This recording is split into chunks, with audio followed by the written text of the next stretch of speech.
3 दिन से ये डिबेट चल रही है और हर प्रकार की डिस्कशन हमारे सामने आई।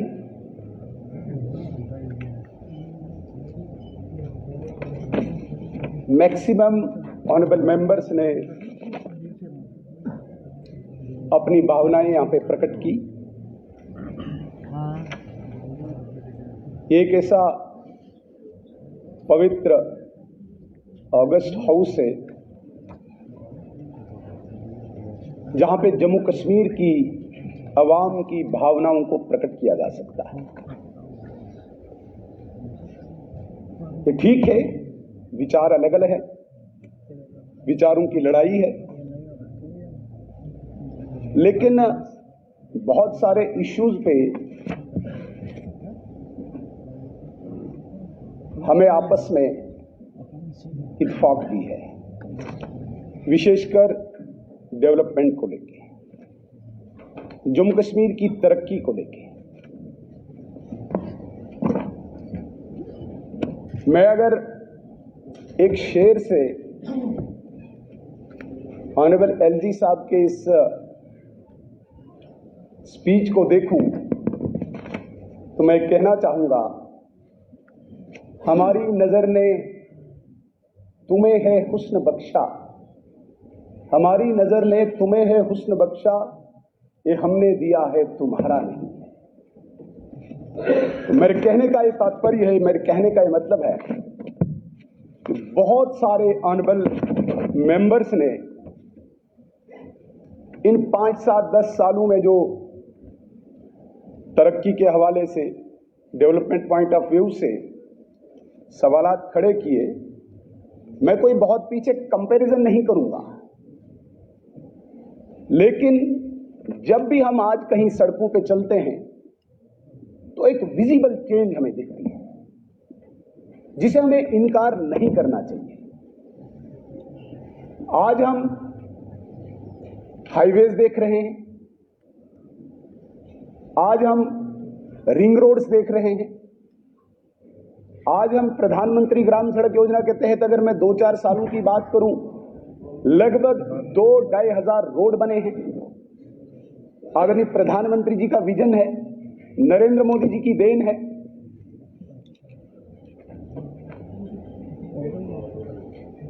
मैं थोड़ी सी जानकारी इस हाउस में रखना चाहूंगा। अभी 13 जनवरी को सोनमर्ग टनल का उद्घाटन हुआ। बहुत सारे लोग कहते हैं कि मोदी जी ने क्या किया। सोनमर्ग टनल, जो मुझे लगता है कि एक खित्ते को कनेक्ट करता है, कितने लोगों की अपेक्षाएं उस टनल से जुड़ी थी और कितनी स्पीड से उसको बनाया, ये बहुत बड़ी अचीवमेंट है नरेंद्र मोदी जी की गवर्नमेंट की और यहां के एलजी एडमिनिस्ट्रेशन की। जम्मू और श्रीनगर में 2 रिंग रोड बन रहे हैं। इसकी बुनियाद किसी और ने नहीं डाली, इसी नरेंद्र मोदी गवर्नमेंट ने डाली और आज ये कंप्लीशन पे है। ये नरेंद्र मोदी जी की देन है, उनका विजन है।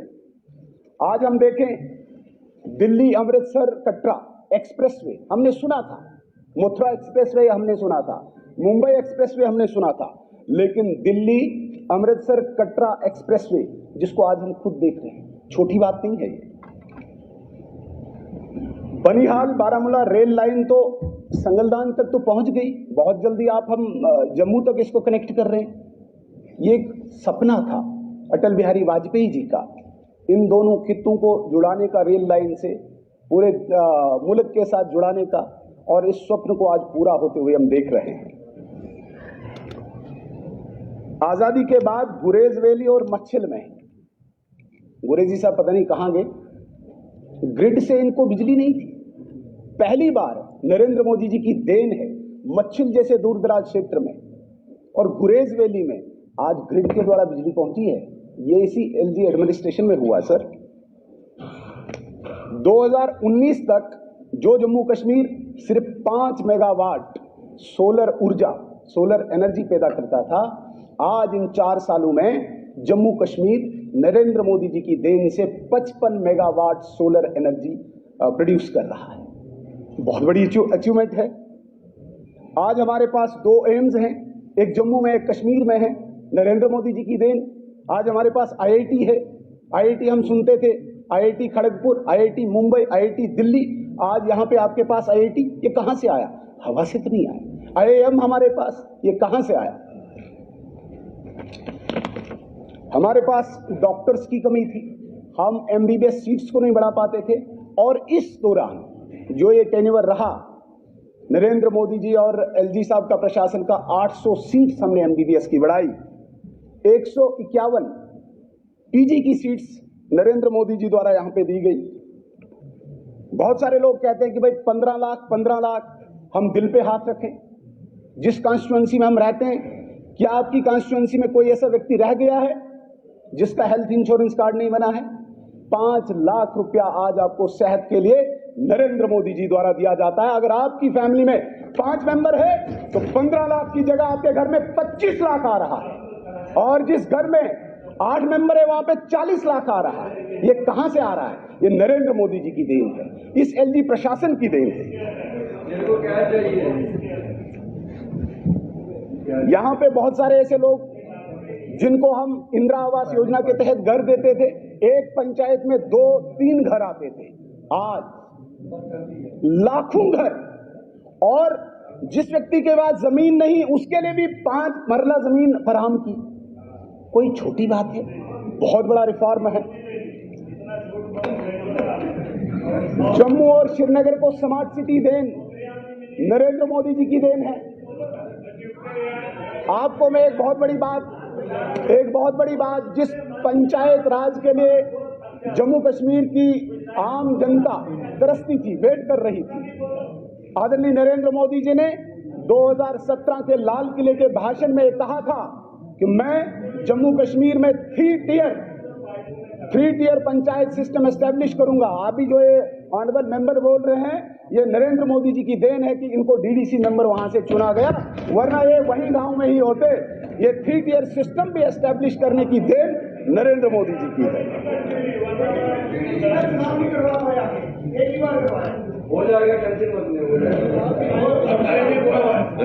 मोदी जी के नेतृत्व में आज वेस्ट पॉक रेफ्यूजीज को, POJKs को, वाल्मीकिस को, गुजर बकरवाल को दर्जा मिला है, रिजर्वेशन मिली है। मुझे बताइए, पहली बार ये असेंबली गुजर बकरवाल समुदाय के 9 MLA यहां पे देख रही है। ये केवल और केवल नरेंद्र मोदी जी की देन है। मैं खामोश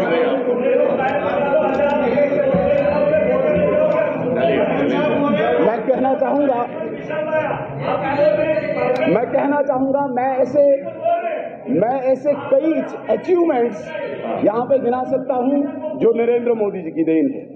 अगर आज आप देखें, एजाज जान साहब, अभी CM साहब ने बोलना, अगर आप मुझे इंटरप्ट करेंगे, हम भी इंटरप्ट करना जानते हैं, ऐसा नहीं समझे।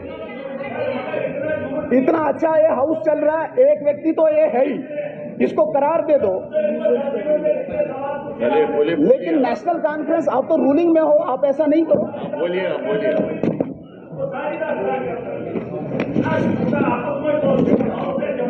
ऐसी कई मैं अचीवमेंट्स गिना सकता हूं। और सबसे बड़ी बात है, जम्मू कश्मीर में एक ट्रांसपेरेंसी आई है। जम्मू कश्मीर में फाइनेंशियल रिफॉर्म्स आए।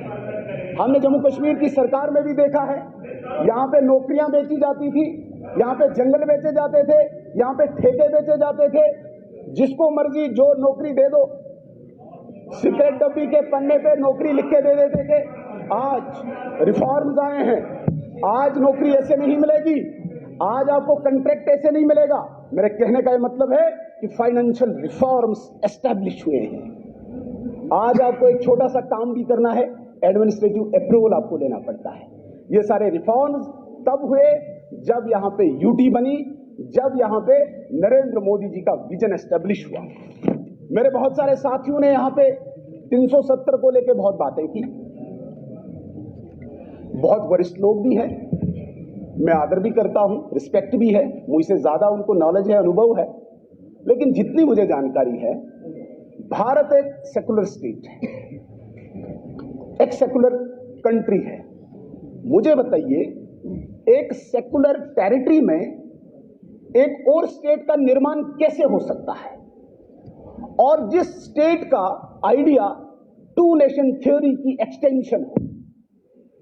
अजीब तमाशा है, पूरी 562 रियासतों का विलय हुआ, कहीं पे भी इस प्रकार की आपको कंसेशन देने की जरूरत नहीं पड़ी। चूंकि मुस्लिम मेजॉरिटी स्टेट है, इसलिए हम भारत के संविधान को एक्सेप्ट नहीं करेंगे। क्यों नहीं करेंगे? जब पूरे देश में संविधान इंप्लीमेंट हुआ, एक्सेप्ट किया, तो जम्मू कश्मीर में क्यों नहीं करेंगे? ये जन्म देता है इंडियन कॉन्स्टिट्यूशन की मूल भावना जो होती है, बेसिक स्ट्रक्चर को वायलेट करता है। ये इसलिए करता है क्योंकि स्टेट विद इन स्टेट नहीं होती है, और इसको हमने स्पेशल स्टेटस माना। क्या था स्पेशल स्टेटस? स्पेशल स्टेटस आप मांगे, आप पैकेज को ही मांगे, आप इंफ्रास्ट्रक्चर को ही मांगे, आप एम्प्लॉयमेंट को ही मांगे, नहीं, हमें कॉन्स्टिट्यूशन अलग चाहिए। क्यों चाहिए कॉन्स्टिट्यूशन अलग? भाई, ब्रिटिशर्स ने एक बहुत बड़ी कॉन्स्पायरेसी के तहत भारत का डिवीजन किया, दो हिस्से किए। पाकिस्तान ऑलरेडी बन गया है, लेकिन भारत एक सेकुलर स्टेट। यहां का कॉन्स्टिट्यूशन हर एक इंसान पर लागू होता है जो इस भारत में रहता है। लेकिन चूंकि मैं जम्मू कश्मीर में रहता हूं, मुझे कॉन्स्टिट्यूशन अलग चाहिए, मुझे झंडा अलग चाहिए, मुझे प्रधान अलग चाहिए। किस लिए? ऑलरेडी भारत का विभाजन हुआ है। तो मुझे लगता है 370 जो कांग्रेस की देन थी, जो कांग्रेस की अपीजमेंट पॉलिसी थी, इसको खत्म होते होते बेशक 70 साल लगे, लेकिन now it is closed chapter, it is now history. ये दोबारा कभी आएगा नहीं। मैं कहता हूं, अब कोई भी पार्टी आए, अब भारत के संविधान के मूल भावना को वो ठेस नहीं पहुंचा सकते हैं, अहित नहीं कर सकते हैं, क्योंकि अब ये बेसिक स्ट्रक्चर को वायलेट करेगा। ये एक टेम्परेरी प्रोविजन था। जब तक आपने भारत के संविधान को पूर्णतः लागू नहीं किया, तब तक एक टेम्परेरी प्रोविजन था। बहुत यहां पे लीगल एक्सपर्ट्स हैं, वो ज्यादा समझते हैं।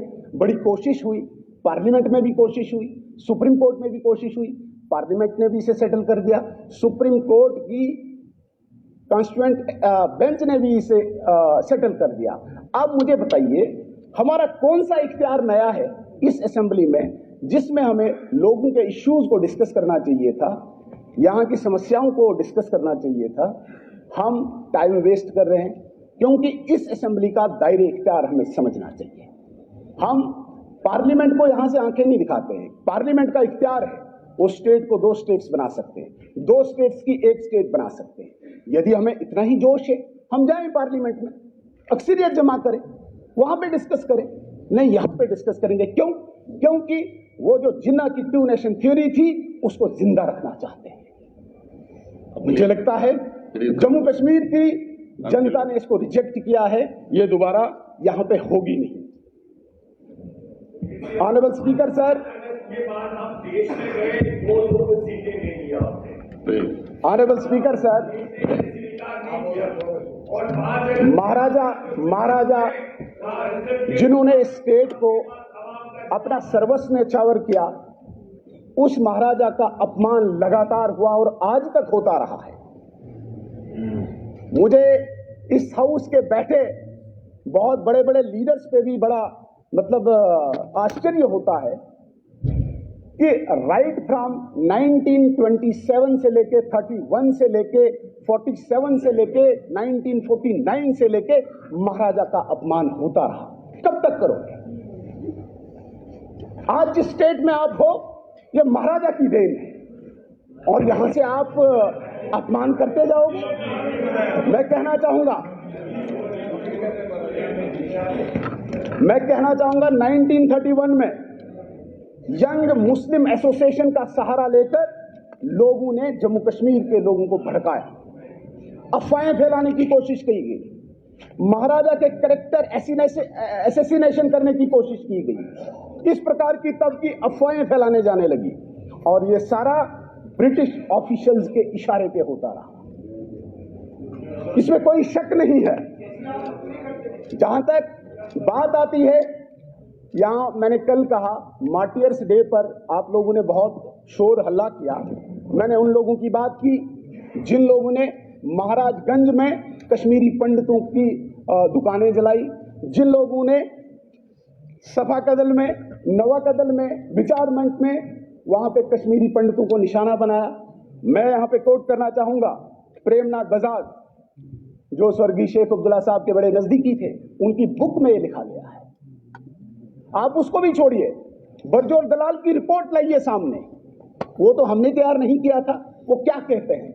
और टेस्टिमोनी किनकी हुई है तब, जिनका बिस्को स्कूल है उनकी टेस्टिमोनी है, उनके रिकॉर्ड स्टेटमेंट्स रिकॉर्ड है वहां पे, तो वो क्या कहते हैं।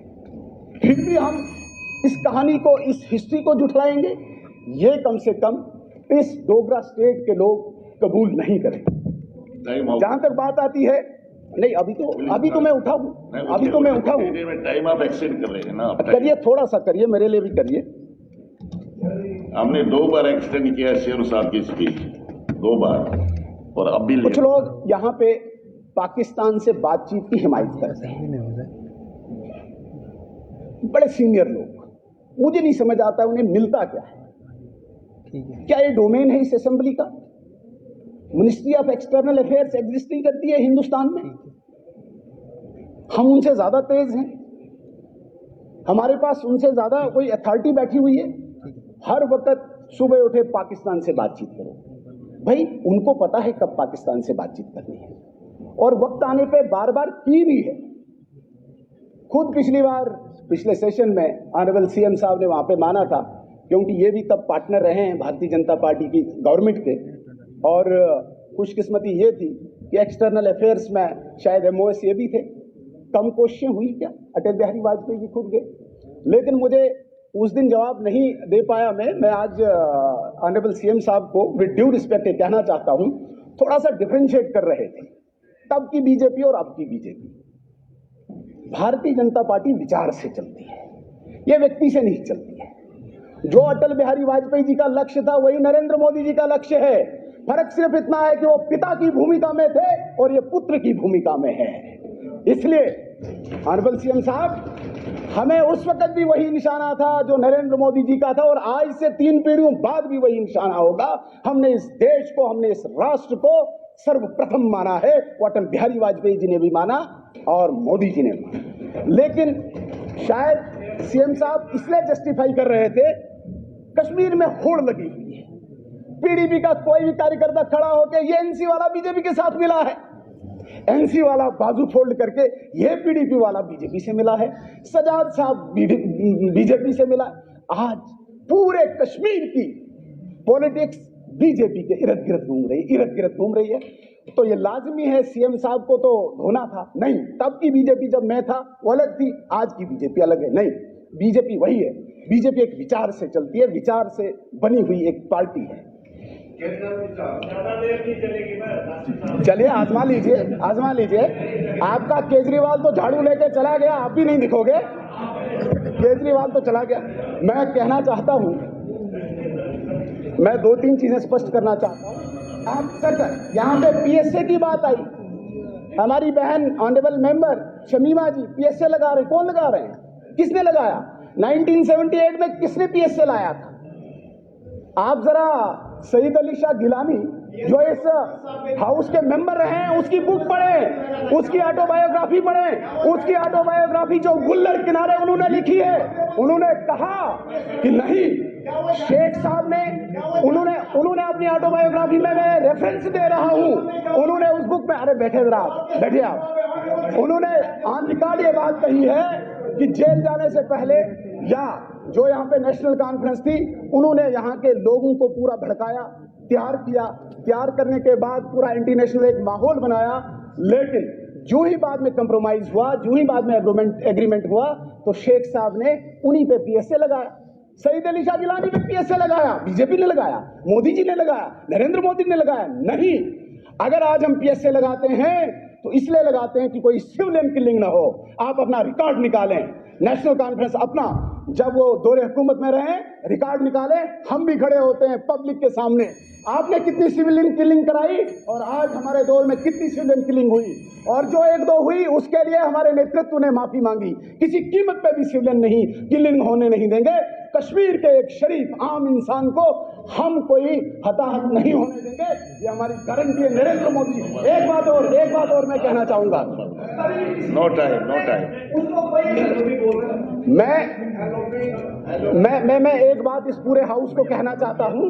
साथियों, जितने भी यहाँ पे पीएसए की बात करने वाले हो, आप केवल उन 200-400 लोग जो पीएसए में हैं उनकी बात करते हैं। हम तो 70 लाख पॉपुलेशन की बात करते हैं। जो वो 400-500 लोग प्रॉब्लम करते हैं, उन 70 लाख लोगों को आम सामान्य जीवन जीने के लिए रोज पत्थरबाजी से, गोली से, हड़ताल से, कैलेंडर से, अलगाववाद से, अगर आप उन 300-400 लोगों को ठिकाने नहीं लगाओगे तो 70 लाख कश्मीर के लोगों को आप प्रोटेक्शन नहीं दे सकते हो। एक और बात मैं कहना चाहूंगा, महबूबा मुफ्ती साहिबा की सरकार थी। महबूबा मुफ्ती साहिबा, अरे बैठ जाओ नीचे, अपने भाई को देखो। मैं बताना चाहूंगा, महबूबा मुफ्ती साहिबा की सरकार थी। जब 2016 की किलिंग शुरू हुई, हम उनकी सरकार के पार्ट थे। हमने जाके उन्हें बताया कि अगर इस वक्त जम्मू कश्मीर को बचाना है तो आपको इस वक्त फोर्स का इस्तेमाल करना होगा। आपने इस वक्त 100 से 150 लोगों को जेल डालना होगा। लेकिन उन्होंने कहा नहीं, मैं नहीं डाल सकती, मुझे हुर्रियत नाराज हो जाएगी, मुझे जमात इस्लामी नाराज हो जाएगी। और नतीजा ये रहा, 125 किलिंग्स हुई। 125 किलिंग्स के लिए 125 किलिंग्स महबूबा मुफ्ती साहिबा को मंजूर थी, लेकिन 150 लोगों पर पीएसए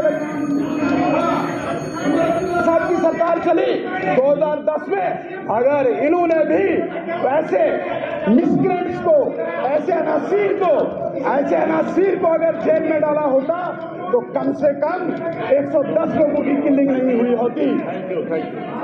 आप तशरीफ रखिए शर्मा जी, आप तशरीफ रखिए।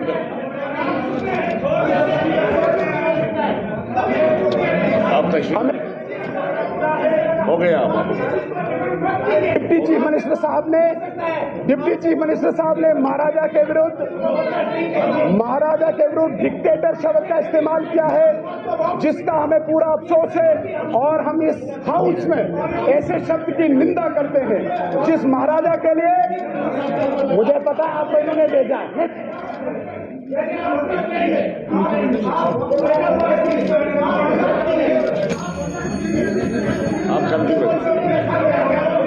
आप खत करोगे।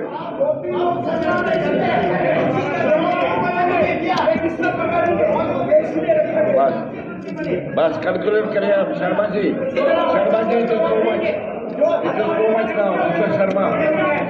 सुनील जी आप तशरीफ। यहाँ पे कहा गया, एक लास्ट सवाल, मीर सैफुल्लाह साहब ने कहा कि नहीं, कुर्बानियां सिर्फ नेशनल कॉन्फ्रेंस के कार्यकर्ताओं ने दी।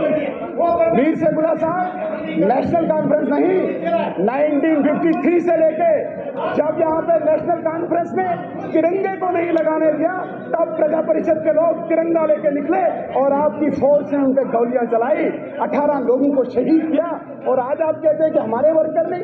हम तो यहाँ पे शगुन परिहार जी, जो हमारी विधायिका है, इनके घर में देखे, इनके पिताजी, इनके चाचा जी का कत्ल हुआ, शहीद किया गया। मैं गिनाऊंगा, यहाँ पे सतीश भंडारी को शहीद किया गया, संतोष ठाकुर को शहीद किया गया, रुचल कुमार को शहीद किया गया, अनेकों ऐसे गिना सकता हूं मैं। और सबसे बड़ी बात, कश्मीर की पहली शहादत टीकालाल टप्पू की है, जो भारतीय जनता पार्टी का विचार लेके कश्मीर में था, इसलिए मारा गया, इसलिए उसको शहीद किया गया, इस पे गोलियां उन पे चलाई, क्योंकि वो भारतीय जनता पार्टी का विचार लेके वहां पे खड़े थे। बस आप please calculate now, please calculate, it is too much now. Choose किया महाराजा के प्रति, आपको अपॉलॉजी लेनी चाहिए इसके लिए, क्योंकि पूरा डोगरा समाज, पूरा जम्मू का समाज इस चीज को कभी एक्सेप्ट नहीं करेगा। बस आप तशरीफ रखिए, आप तशरीफ रखिए। अब चले स्पीकर साहब, दो बातें मैं कहना चाहूंगा। वैसे भी आपको हमारी पार्टी से देर है, इसमें आपने बिल्कुल क्लियर कर दिया कि यहां इस तरफ देखेंगे नहीं। मुझसे वैसे ही कोई पर्सनल आपको दुश्मनी है, जो आपको टाइम की मुझे किल्लत दिख रही है। अब लास्ट पे मैं एक शेर कहूंगा, हमारे शहर में कुछ लोग अब भी बाकी हैं, हमारे शहर में अब भी कुछ लोग बाकी है, नवाबी लुट गई लेकिन नफासत कम नहीं हुई। बहुत चले, थैंक यू। ऑनरेबल मेंबर्स, मेरे पास जो बोलने वालों की फहरिस्त है, हर पार्टी से जो मेरे पास आई थी फहरिस्त, वो बोली लंबी चौड़ी फहरिस्त है। जाहिर है कि हर एक ऑनरेबल मेंबर को इस मोशन पर बोलने की इजाजत नहीं दी जा सकती, क्योंकि टाइम लिमिटेड है। मैंने इस बात का ख्याल जरूर रखा है कि हर पार्टी को जो टाइम हमने दिया था, अलॉट किया था, उसका एहतराम किया जाए। मैंने कोशिश की है, हर मुमकिन कोशिश की है। तब भी मैं वो ऑनरेबल मेंबरान जो रह गए हैं बोलने से, मैं उनसे माफी का खासगार हूं। इंशाल्लाह ये आने वाला बजट सेशन जो है, आपको बहुत से मौके मिलेंगे बोलने के। जो आज रह गए हैं, मैं उनको यकीन दिलाना चाहता हूं कि उनको अवलीन फुर्सत में हम जगह दे देंगे। आप जनाबी चीफ, आप जनाब कांग्रेस, आपका भी आप ही बोलना चाहते थे, मुझे कोई इस पर कोई शक नहीं है। आप लीडर हैं बेशक, आप पार्टी के प्रेसिडेंट हैं, मगर बदकिस्मती ये है कि कांग्रेस ने भी जो टाइम हमने अलॉट किया था उसने लगभग दुगना किया है, डबल टाइम ले लिया है, और एट दियर कॉस्ट, इसमें कोई शक नहीं है। मैं आपको बोलना दे दूंगा। आपको जनरल डिस्कशन भी आएगी बजट पर, आप बोल सकते हैं बजट पर, हम कुछ भी बोल सकते हैं, बजट पर कोई प्रॉब्लम नहीं है। इसलिए आप चीफ मिनिस्टर साहब इंतजार करें। अब सुन लीजिए मेरी बात, चीफ मिनिस्टर साहब को 2 बार इनका टाइम हमें एक्सटेंड करना पड़ेगा। अब मैं जनाबी चीफ मिनिस्टर साहब से ही गुजारिश करूंगा, वो जवाब दे देंगे बात का। कुछ नहीं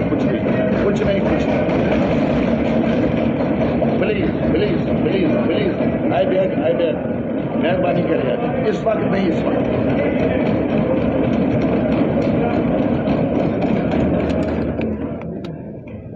ऑनरेबल स्पीकर सर,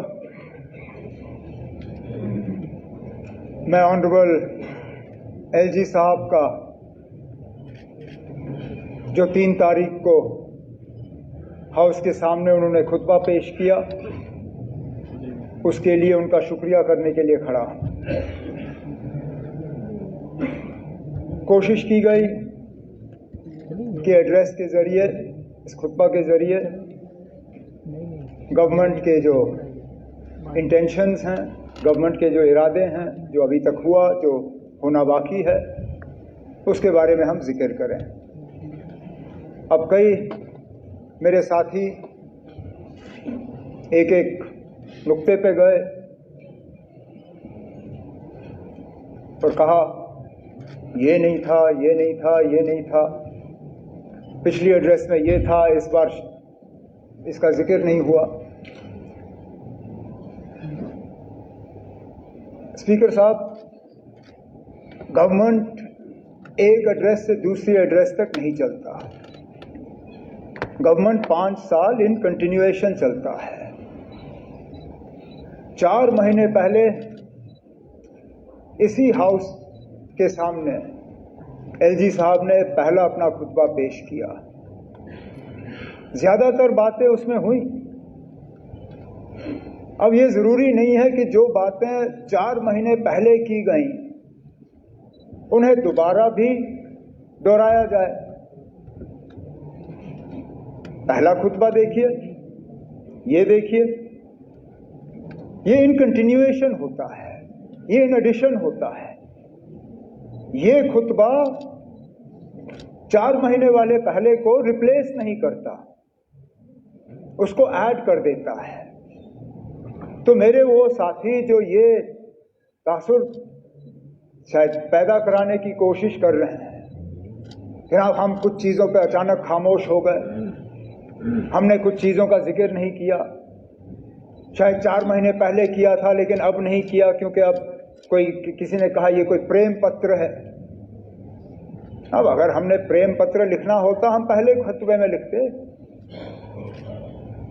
मकसद ये था कि शुरुआत वहां से हुई, इसमें हमने और इजाफा किया।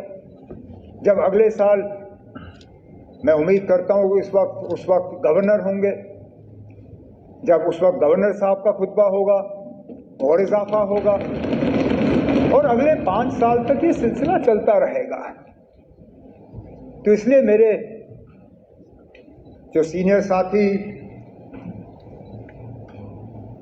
श्यामलाल शर्मा जी पेजेस गिन रहे थे, जनाब उसमें इतने पैरा थे तो इसमें इतने पैरा हैं, उसमें इतने पेज तो इतने पेज।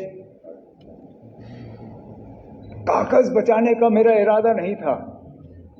अगर कागज बचाने का ही होता तो हम फटाफट वो ई गवर्नेंस के जरिए आप तक पहुंचा देते। थोड़ी सी आपको हम राहत पहुंचाने की कोशिश कर रहे थे, इस बात का एहसास रखते हुए कि अगर एलजी साहब का खुतबा हम 1-1.5 घंटा रखते आपको सुनना पड़ता। अब कल ठीक इसी जगह लगभग 11, सवा 11 बजे आपको फिर मेरा ही भाषण सुनना होगा, कोई 2, सवा 2 घंटे, वो भी अंग्रेजी में। तो हमने सोचा ना, जब गवर्नर साहब ने 4 महीने पहले इतना लंबा सारा खाका आपके सामने खींचा, तो इस बार इसको थोड़ा कंसाइज करके बाकी बातें हम बाद के लिए रखेंगे। तो इसमें ऐसी कोई बात नहीं है कि हम अपना एजेंडा निकाल रहे हैं या किसी चीज पे हम खामोश रहना चाहते हैं। अब कई सारे साथी इस तरफ से भी, ऑपोजिशन के बेंचेस की तरफ से भी डेवलपमेंट के हिसाब से बातें आई, कुछ सवाल आए, कुछ चीज़ों का जिक्र हुआ। अब मैं दोबारा ये बात दोहराऊंगा कि इस बात का एहसास रखते हुए कि कल उन्हीं चीज़ों पे बजट के दौरान मुझे बात करनी होगी, उसके ठीक बाद ग्रांट्स पे सिलसिला शुरू होगा, उस पे भी बहस होगी। मैं हाउस का वक्त नहीं लेना चाहूँगा और एक एक डेवलपमेंट की चीज़ को जो है यहाँ पे बात करें। कल बजट के सिलसिले में शुरू हो ही जाएगा और आने वाले कुछ दिनों पे हर इशू जो यहाँ ऑनरेबल मेंबर ने टच किया, हर महकमे को लेके, उन पे हम जो है अपना जवाब दे देंगे।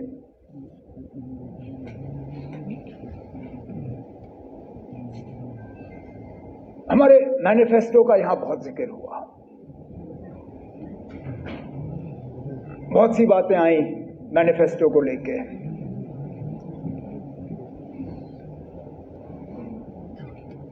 हमने सोच समझ के वो डॉक्यूमेंट तैयार किया।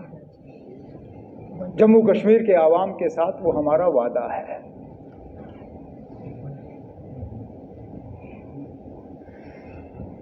हमने जब ये मैनिफेस्टो लोगों के सामने रखा, हमने उन्हें ये कहा कि हम आपसे 5 साल का मौका मांग रहे हैं। हम इस 5 साल के दौरान ये तमाम चीजें करके अपने आप को आपके सामने पेश करेंगे। मैं आज इस हाउस में जम्मू कश्मीर के लोगों को यकीन दिलाना चाहता हूं कि जो बातें A to Z, जो बातें हमने अपने मैनिफेस्टो में की हैं, हम इन आने वाले 5 साल में उन बातों पे कायम रह के उनको पूरा करेंगे। उनमें जो कैदियों के हवाले से बात हुई, अब मैं इसमें सियासत में उलझना नहीं चाहता हूं, नहीं तो बहुत कुछ कहा जा सकता है इन कैदियों के बारे में, जिन पे 2016 में केस लगे थे और उनसे केस वापस लेने के वादे हुए जो फिर नहीं हुआ। जो टर्मिनेशंस की बात यहाँ पे हुई सरकारी मुलाजमों की, उसका सिलसिला किस दौर में शुरू हुआ वो हम सब जानते हैं, लेकिन सिलसिला रुक जाना चाहिए, उस पे हम वादाबंद हैं और हम अपने वादे पे कायम रहेंगे। अब लीडर ऑफ द ऑपोजिशन साहब ने ये कहा कि हम पीएसए इस्तेमाल करते हैं तो क्या गुनाह करते हैं। अब अगर पीएसए ही आपका हथियार है तो आपका केस कमजोर है ना। आप मान के चलिए,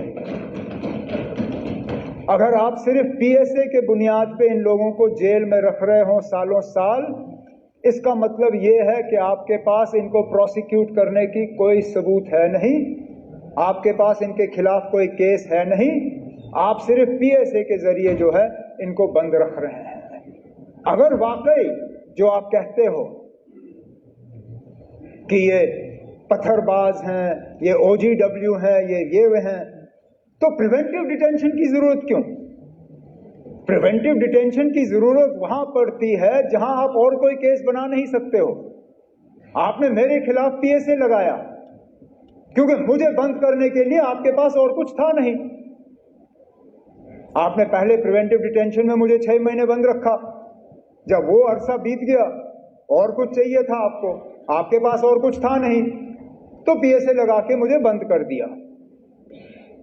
ये जो 400 पीएसए में बंद है, अगर वाकई जो आप कहते हो सही है, क्योंकि आज पुलिस और लॉ एंड ऑर्डर मेरे पास है नहीं, तो जो आंकड़े आपके पास आ जाते हैं वो मेरे पास नहीं आते। आप ब्रीफिंग लेके आते हो, मेरे पास वो ब्रीफिंग है नहीं। अगर जो आप कहते हो जनाब वो ये हैं वो हैं, मुल्क के खिलाफ इन्होंने कार्रवाई की, तो पीएसए के बजाय उन पे केस करिए, प्रोसिक्यूट करिए, जेल की सजा दिलाइए, फिर जाएं जेल में। लेकिन अगर सिर्फ पीएसए के बुनियाद पे आप उनको बंद रखते हो, तो कहीं ना कहीं आपके कहने में और जमीनी हकीकत में थोड़ा सा फर्क है।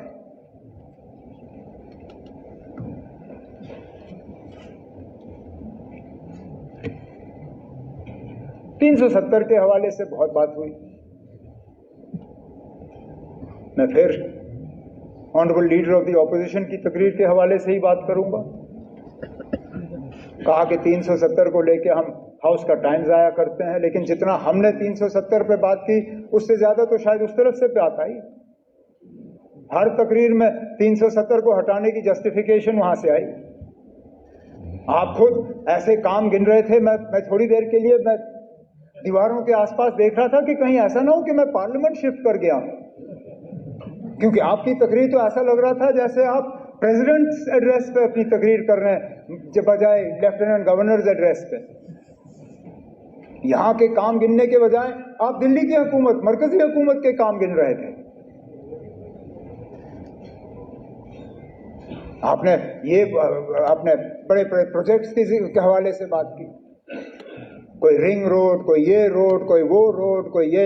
मैं आपसे सिर्फ एक सवाल पूछता हूं ना, आप मुझे ये बताइए, इनमें से कौन से ऐसे काम हैं जो बिना 370 हटाए नहीं मुमकिन होते? बताएं, क्योंकि आज तक मुझे इस सवाल का जवाब नहीं मिला है। आप जो काम गिनते हो, IIT, IIM, AIIMS, ring road, ये बाकी चीजें, इनमें से ज्यादातर वो काम हैं जो 2019 से पहले शुरू हुए। लेकिन मैं उस झगड़े में पड़ूंगा ही नहीं। मैं आपसे ये पूछता हूं ना, मुझे बताइए वो कौन सा ऐसा डेवलपमेंट रिलेटेड काम हुआ है जो 370 हटने से पहले मुमकिन नहीं था? डेवलपमेंट के लिहाज से कौन सी बेहतरी आई? अब चलिए, आज आप कहेंगे आपको इस पे जवाब देने का मौका नहीं मिला। चलिए, बजट में जब आप तकरीर करेंगे, कम से कम उस वक्त मुझे बताइए ना, आप कोई ऐसा एक प्रोजेक्ट बताइए मुझे जो बिना 370 हटाए हुए यहां मुमकिन नहीं होता। मैं भी अपनी जगह समझ जाऊं कि ना वाकई शायद कोई बहुत बेहतरी या तरक्की आई है।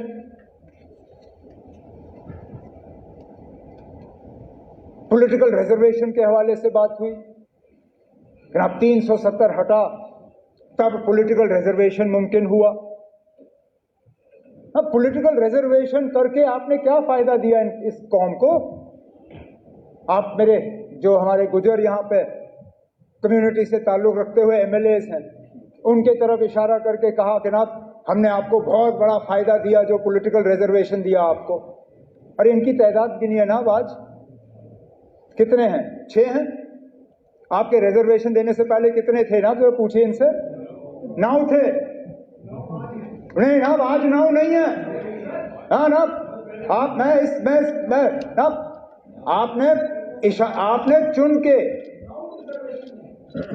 आपने चुन के गुजर कम्युनिटी को कहा जनाब, आप थे ना, आपने इनको कहा, आपने अब आप अपनी बात को दूसरे अंदाज में पेश करेंगे, लेकिन मैं हाउस में मौजूद था। आप थे ना, आप बैठिए ना, आप बैठे। आपने उस वक्त हमारे तरफ उंगली करके ये कहा कि इन लोगों ने आपको, मतलब गुजरों को, एसटी का दर्जा देने के बाद भी पॉलिटिकल रिजर्वेशन नहीं दी। ये कहा आपने। आपने ये नहीं कहा कि हमने 9 सीटें पॉलिटिकल रिजर्वेशन दी। आपने गुजर कम्युनिटी को कहा कि आप लोगों को एसटी का दर्जा मिला था, लेकिन इन लोगों ने आपको पॉलिटिकल रिजर्वेशन नहीं दी। उसके बुनियाद पे मैं आपसे पूछता हूं ना, आपके पॉलिटिकल रिजर्वेशन देके आपने फायदा क्या दिया? उस वक्त 9 थे, अब 6 हैं। अब आप कहोगे पहाड़ियों की आबादी बढ़ गई, यहां तादाद बढ़ गई, लेकिन इसमें से 2 तो मेरे साथी ऐसे हैं जो ओपन सीटों में जीत के आ गए, तो कोई ऐसा तूफान नहीं। तो मैं फिर इस बात पे आता हूं ना कि 370 हटाने के बाद कौन सा ऐसा करिश्मा हुआ जिसकी बुनियाद पे आप कहोगे जनाब कि जमीन आसमान का फर्क पड़ा, बहुत फायदा हुआ लोगों को। फिर आपने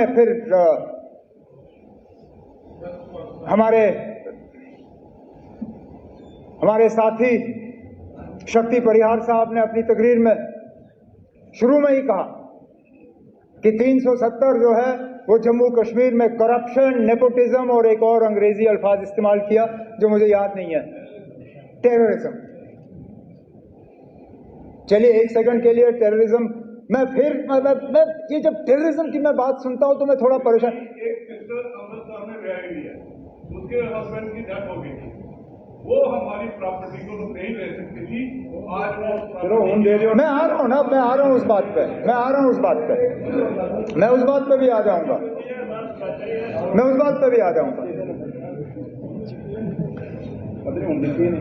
टेररिज्म। अभी तक तो लीडर ऑफ द ऑपोजिशन साहब कह रहे थे कि यहां पे टेररिज्म के लिए पाकिस्तान कसूरवार है, इसलिए हम पाकिस्तान से बात नहीं करेंगे। लेकिन शक्ति परिहार साहब कहते हैं कि टेररिज्म यहां पे 370 की बदौलत है। अब खुदारा मुझे बताइए ना, टेररिज्म 370 की बदौलत है या पाकिस्तान की बदौलत? अगर टेररिज्म 370 की बदौलत है तो फिर पाकिस्तान से बातचीत के लिए आपको एतराज क्यों? और अगर पाकिस्तान कसूरवार है 370 के लिए, टेररिज्म के लिए, तो फिर 370 को इसके लिए दोषी क्यों ठहराते हो? और 370 को हटाने के बाद जो बिलखसूस जम्मू में टेररिज्म बढ़ी, उसके लिए कौन कसूरवार? जिन इलाकों को मैं दावे से कहता हूं हमने अपनी हुकूमत, कांग्रेस नेशनल कॉन्फ्रेंस की हुकूमत जिसमें सलातिया साहब और श्यामलाल शर्मा साहब मेरे साथ मंत्री थे, इतना बड़ा जम्मू का हिस्सा हमने पूरा जी टेररिज्म से मुक्त किया था। पूछिए इनसे, कम से कम इस बात पे तो ये इनकार नहीं कर सकेंगे। कब हुए जम्मू शहर में हमले जब हम मंत्री थे? कब हुए रियासी में हमले जब हम मंत्री थे? कब हुए यात्रियों पे हमले जब हम मंत्री थे? कब हुए रजौरी बाजार में हमले जब हम मंत्री थे? नहीं हुए। मैं अब कितने मैं गिनना नहीं चाहता हूं, नहीं तो गिनने की, अगर मैं गिनना शुरू कर गया तो फिर कोई एंड नहीं होगा इसका। लेकिन वो मेरा कहने का मतलब ये है ना, अगर अकेले 370 ही जम्मू कश्मीर में टेररिज्म के लिए जो है कसूरवार है तो हटाने के बाद बंद हो जाना चाहिए था। नहीं हुआ ना, तो इसमें भी फेल।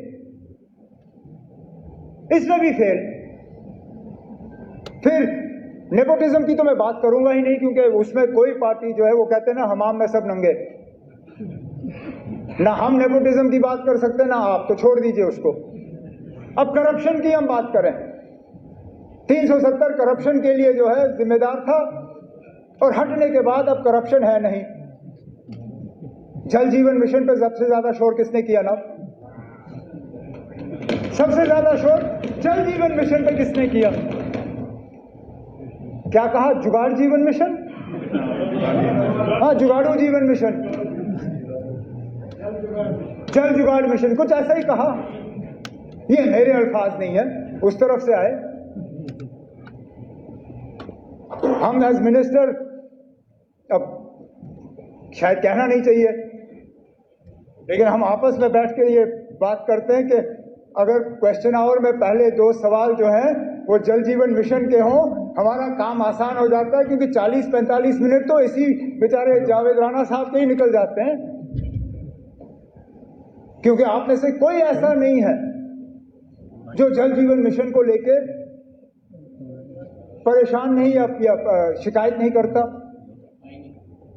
एक चलिए mining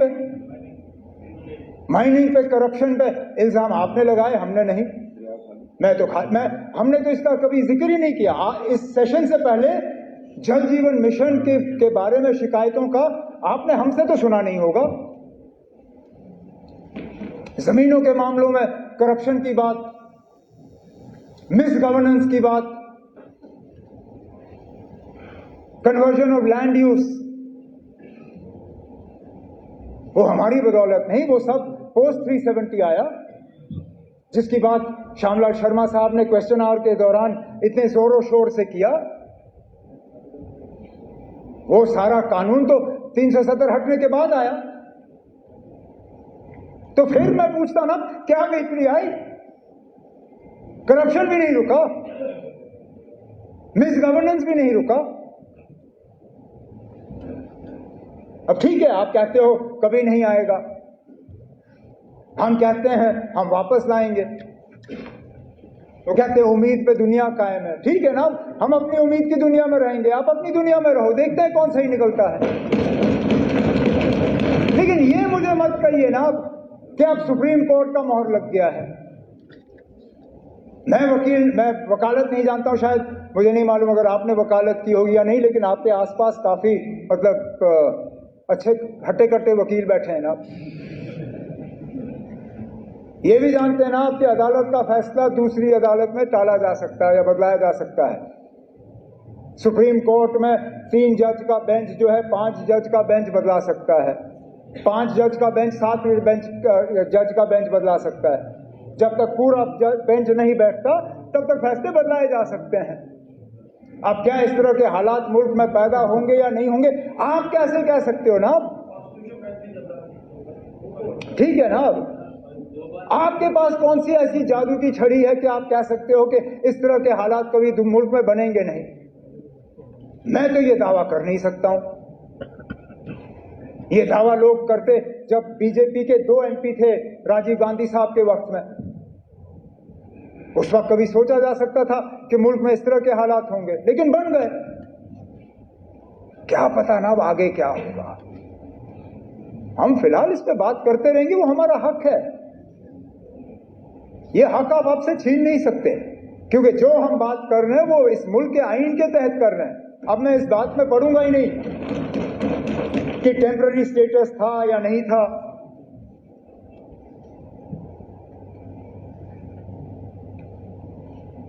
leader of the opposition साहब ने महाराजा साहब के हवाले से कहा कि हम बार बार उनका इंसल्ट करते हैं, अपमान करते हैं।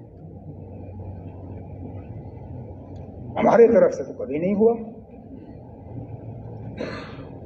एक जगह बताइए ना आप जहां पे महाराजा साहब की लेगेसी को हमने कहीं जख्म पहुंचाया हो,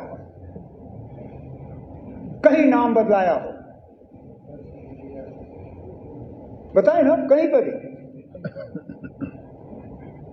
मेरे हुकूमत में, कांग्रेस की हुकूमत में, मेरे वालिद साहब की हुकूमत में, जब पीडीपी और कांग्रेस की हुकूमत थी तब, बताएं ना कहीं पे हमने नाम बदले? प्रताप सिंह पार्क आज भी प्रताप सिंह पार्क, एसएमजीएस अस्पताल आज भी एसएमजीएस अस्पताल, एसएमएचएस अस्पताल आज भी एसएमएचएस अस्पताल। कहीं सड़कों का नाम नहीं, कहीं पे भी नहीं। लेकिन मुझे बताइए ना, महाराजा साहब के जो अगर हम विरासत देखें तो 2 सबसे बड़ी चीजें क्या थी? एक जम्मू कश्मीर रियासत, वही देगा ना हमें विरासत में। ये रियासत बना के उस रियासत का आपने क्या हाल किया ना? बताएं ना, ये कहने की बात है। ये छोड़िए ना, वो छोड़िए। और वो दिल्ली ने किया ना, वो आपने नहीं किया, वो मरकज की हुकूमत ने किया ना। वो क्या हुआ? विरासत की बात कर रहा हूं ना। महाराजा बहादुर ने विरासत में जम्मू कश्मीर का एक नक्शा आपको दिया। चलिए, एक हिस्सा पाकिस्तान के पास में, उस पर भी आज फॉरेन मिनिस्टर साहब ने कहा कि हम वापस लेके आएंगे। किसने रोका? मुझे बताइए ना, किसने रोका? हमने कभी कहा कि मत लाओ? कभी कहा? हम कहते हैं अगर लाना है तो लाइए। अच्छा, यहां पे तकरीरों में कांग्रेस को आड़े हाथों लिया गया। आपने हाजी पीर छोड़ा, आपने ये छोड़ा, आपने वो छोड़ा। खुद बताइए ना, जब करगिल का वार हुआ क्या वापस लाया? वो मौका था ना, लाते। मौका मिल गया था, बहाना था आपके पास। पाकिस्तान ने हमला किया था, अगर लाने का इतना शौक था उस वक्त लाते। नहीं लाए, चलिए कोई बात नहीं, उस वक्त नहीं हो पाया। आज अगर ला सकते हो लाइए ना। हम में से कौन सा ऐसा है जो कहे ना लाए? ला सकते हो तो लाइए। लेकिन उसके साथ साथ जब आप वो नक्शा देखते हो ना जम्मू कश्मीर का, उसमें जम्मू कश्मीर का एक हिस्सा पाकिस्तान के पास है, ठीक, लेकिन एक हिस्सा चीन के पास भी है। उसकी बात क्यों नहीं होती? उसका जिक्र क्यों नहीं होता? जब आप लाएंगे ना, मेहरबानी करके जब ये थोड़ा सा हम पे एहसान करिए, जब उस तरफ का लाएंगे तो जो चीन के पास है ना वो भी लाइएगा। लेकिन चलिए, वो दो हिस्से जो चले गए वो छोड़ दीजिए। जो महाराजा साहब ने जम्मू कश्मीर का नक्शा बनाया था उसके भी आपने दो हिस्से किए, लद्दाख को अलग किया। अब आप कहते हो लद्दाख के लोग ये चाहते थे। कभी पूछा आपने उनसे? कभी मालूम करने की कोशिश की?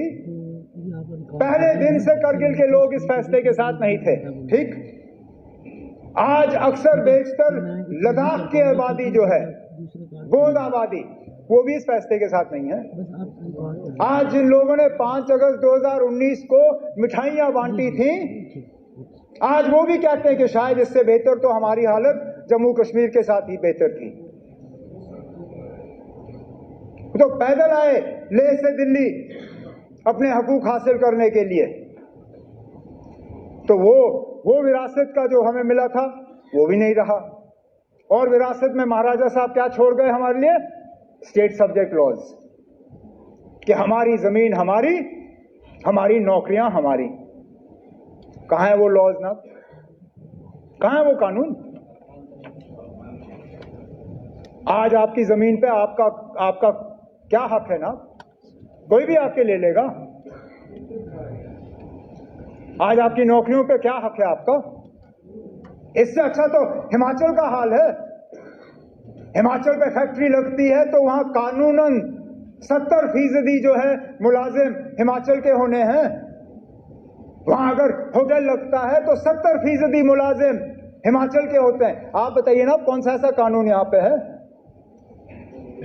तो जब महाराजा साहब का नक्शा आपने नहीं रखा, जब महाराजा साहब का स्टेट सब्जेक्ट का कानून आपने नहीं रखा, तो हमने अपमान किया या आपने किया?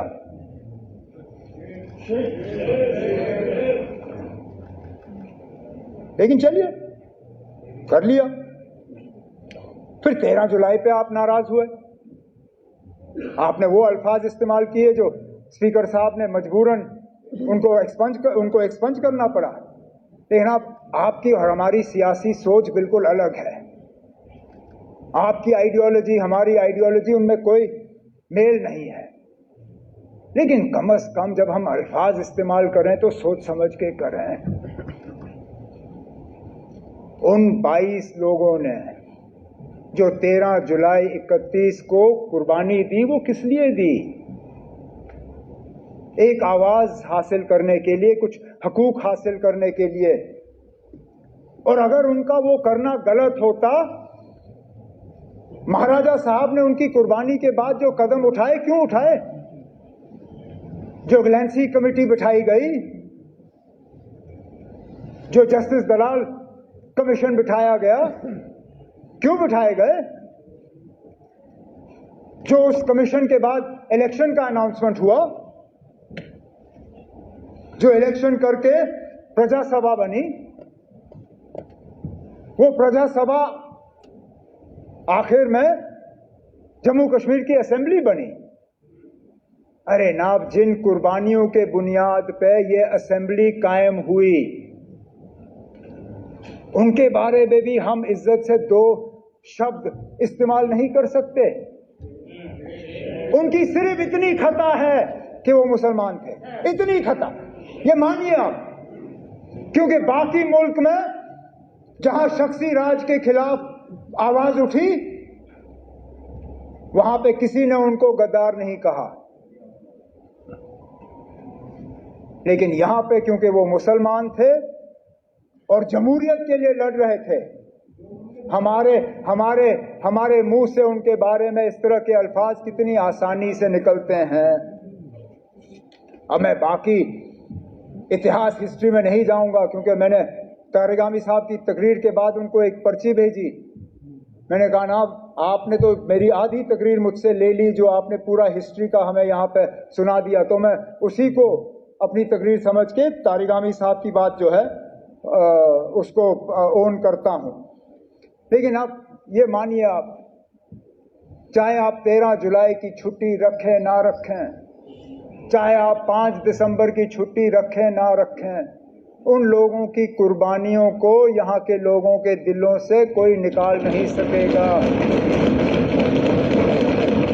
आपको क्या लगता है ना, 5 दिसंबर की छुट्टी हटा के शेर कश्मीर का जो उनकी कद है वो कम होगी? अरे ना, अगर आपने हमसे पूछा होता, मैं अपनी मर्जी से वो छुट्टी छोड़ देता। मेरे साथी, पता नहीं उनको याद है या नहीं है, जब मैं वजीर आला था पिछली बार, मैंने अपने साथियों से उस वक्त कहा कि हाँ, मैं 5 दिसंबर की छुट्टी छोड़ना चाहता हूँ। सलाथिया साहब गवाह हैं। मैंने कहा इस जम्मू कश्मीर में छुट्टियां बहुत ज्यादा हैं, मैं छुट्टियां कम करना चाहता हूँ, लेकिन अगर मैं बाकी छुट्टियों को काटना शुरू करूंगा, ये लोग मुझे कहेंगे कि देखो, अपने दादा की छुट्टी तो रखी, बाकियों को काट गए। तो मैं पहले शेर कश्मीर की छुट्टी जो है 5 दिसंबर वाली निकालूंगा, फिर हम और छुट्टियां जो है कम कर लेंगे। क्योंकि मुझे मालूम है शेर कश्मीर की शख्सियत जो है वो 5 दिसंबर की छुट्टी से नहीं है। उन्होंने जो जम्मू कश्मीर के लिए किया वो कोई मिटा नहीं सकता।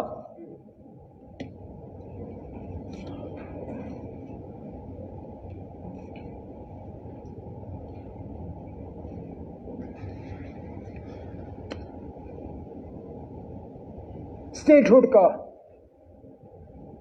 रेजोल्यूशन, हमारे एक साथी ने पूछा,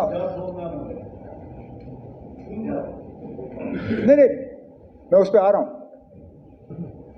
कि वो असेंबली में क्यों नहीं आया, कैबिनेट में क्यों? असेंबली में सिर्फ इसलिए नहीं लाया गया क्योंकि हमें तो ये शक था कि यहां पे कोई ऐसी पार्टी या कोई ऐसा शख्स नहीं है जो स्टेटहुड के हक में नहीं है। लेकिन अगर सजाद साहब को शक है कि यहां कुछ लोग ऐसे हैं जो स्टेटहुड के हक में नहीं है, लाएं रेजोल्यूशन। में आज कहता हूं ना, हमारे तरफ से सारे मेंबर उसके हक में वोट डालेंगे। वैसे भी शायद कल या परसों इन्होंने वैसे भी हाथ ऊपर करवा के 2 रेजोल्यूशन तो यहां पास करा ही दी, ये वाला भी पास करा देते, हम अभी वहां हाथ ऊपर कर लेते। नहीं ना, ये वाला अब इनसे बात करके करवा लीजिए, लाइए ना, इनसे मशवरा कर लीजिए, आपके वहां बैठे हुए हैं, लाए ना, हमें कोई एतराज नहीं है। लेकिन उसके साथ साथ जब तक हमें स्टेटहुड वापस नहीं मिलता, तब तक गवर्नेंस पे क्लैरिटी के लिए जो बिजनेस रूल्स जो हैं उन्हें फ्रेम करने की जरूरत थी। अब बेशक थोड़ा वक्त लगा, लेकिन कल रात को कोई 8 बजे के आसपास हमने कैबिनेट की मीटिंग की। हमारे बिजनेस रूल्स जो हैं वो फ्रेम हो गए हैं, कैबिनेट ने उनको मंजूरी दी है। उस मंजूरी को अब लेफ्टिनेंट गवर्नर साहब के पास भेजा हुआ है और उम्मीद की जा रही है कि उस पर जो है मंजूरी दिलवाई जाएगी, ताकि कम से कम जब तक ये सिस्टम जो है हमारा है मैं तो मान के चल रहा हूं कि टेम्पररी है, लेकिन जब तक है ठीक तरह से चलना चाहिए, कोई कंफ्यूजन की गुंजाइश रहनी नहीं चाहिए। वो कंफ्यूजन कम हो, उसके लिए ये जो बिजनेस रूल्स हैं ये चलें आगे तो अच्छा है।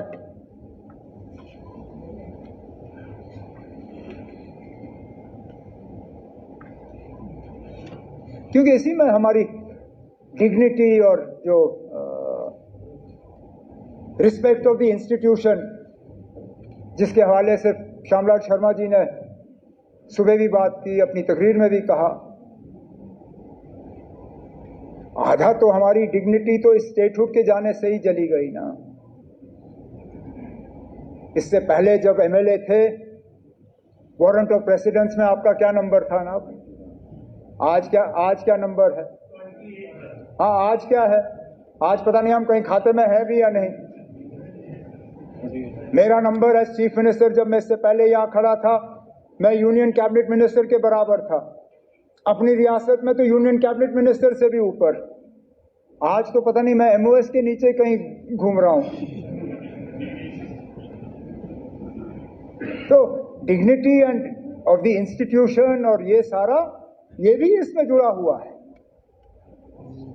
तभी तो हम लड़ रहे हैं ना। अब ये स्टेटहुड की लड़ाई हम अपने लिए नहीं लड़ रहे हैं, ये मेरी अपनी लड़ाई नहीं है, ये जम्मू कश्मीर के फायदे के लिए लड़ाई है। क्योंकि जो चीजें हम करना चाहते हैं उनमें से कई सारी ऐसी चीजें हैं जिनको अमली जामा हम तब पहना पाएंगे, जिन चीजों को वापस लेने की जरूरत है, जिन चीजों को बदलने की जरूरत है।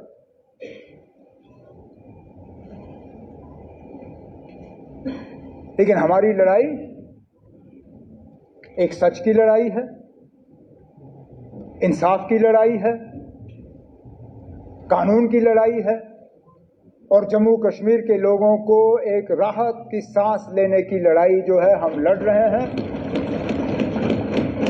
और इस लड़ाई में हम पीछे नहीं हटेंगे। बीच बीच में कुछ लोग हमें डराने की, धमकाने की, खामोश कराने की कोशिश करते हैं, लेकिन हम खामोश रहने वाले लोग नहीं हैं।